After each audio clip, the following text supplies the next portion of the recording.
Alright guys, I'm going to show you how to sign on to the VCL so that you can access SPSS through here. You're going to type in NYU VCL, you go to the virtual computer lab, down here, you just click go, you're going to have to sign in.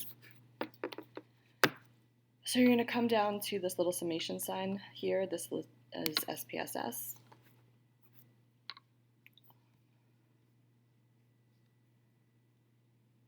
And I don't think I could pause the recording, so you're just going to have to bear with the loading of this. It does take a little bit of time.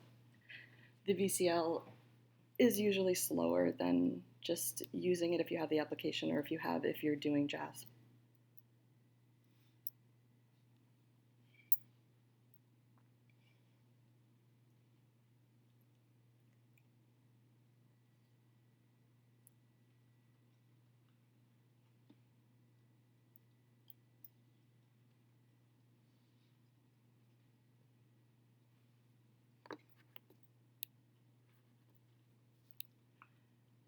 At least you'll be able to just skip ahead and through this part of the video when you're watching it.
This really takes forever.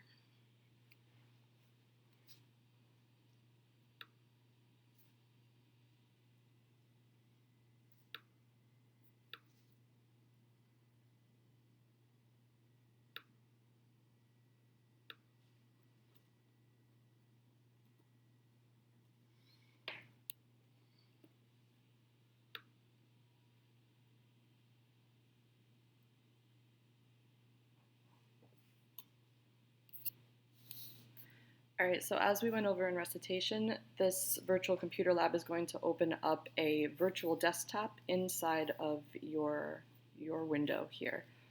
So to download the material or the data sets that you need for this week, you're going to have to download it inside this virtual desktop. You won't be able to access it from your actual desktop.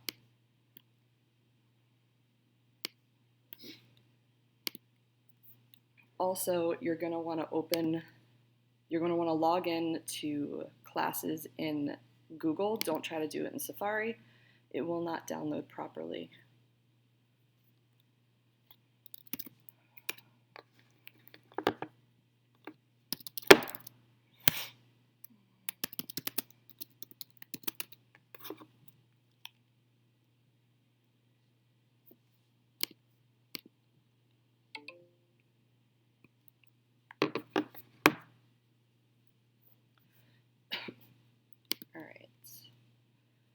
So to walk you through this, I'm going to use the data set RATs that we had for last week's quiz.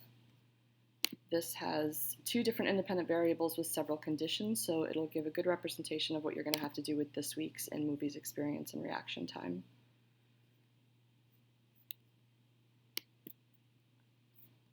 So after you download that, you're going to go to File and to Open Data. And when you go to your downloads, it should be right there for you.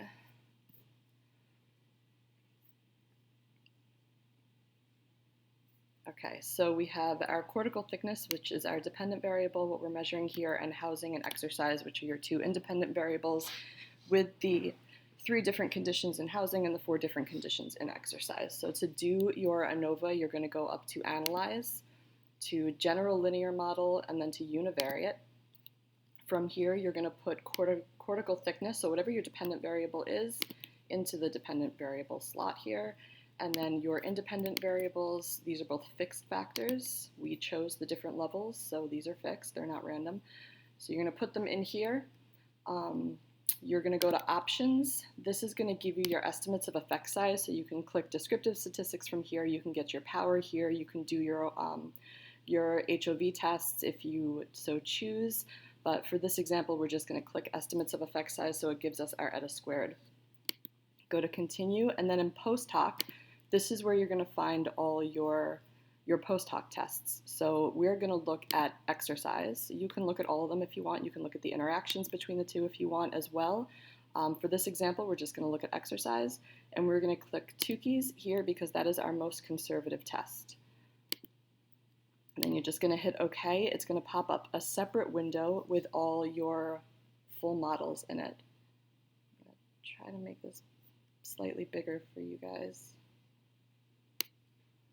Or not. There we go. All right.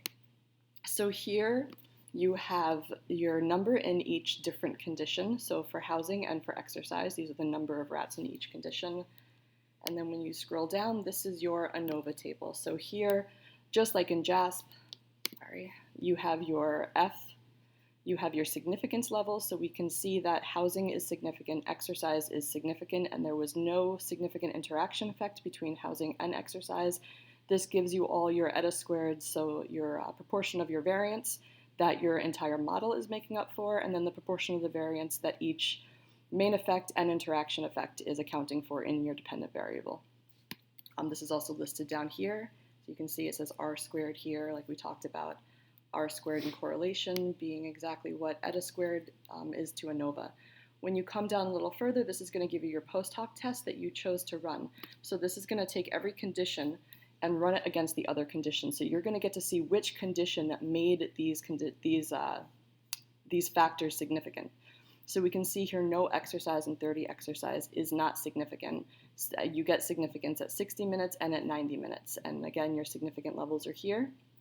So when you have questions that ask you how many different comparisons are significant, you're just going to count up all the significant ones. So we have one here, one here, one here, and one here. So we would only have 4 different significant conditions in this exercise model. And I'm pretty sure that's all you need for this week's data set. Like always, if you have any questions, feel free to email me. We can set up a private Zoom if you're having any trouble with it at all, since I know you guys are used to using JASP and not SPSS. All right, have a great weekend.